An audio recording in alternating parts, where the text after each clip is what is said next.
ಹೇ ಶಾರದೆ ದಯ ಪಾಲಿಸು, ಈ ಬಾಳನು ಬೆಳಕಾಗಿಸು.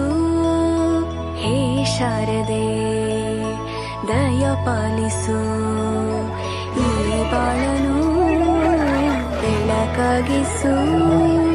ನಾಳೆಗಳ ದಾರಿಯಲೇ ನಂಬಿಕೆಯ ನೆಲೆಯಾಗಿರಿಸು, ಮುನ್ನಡೆಸು.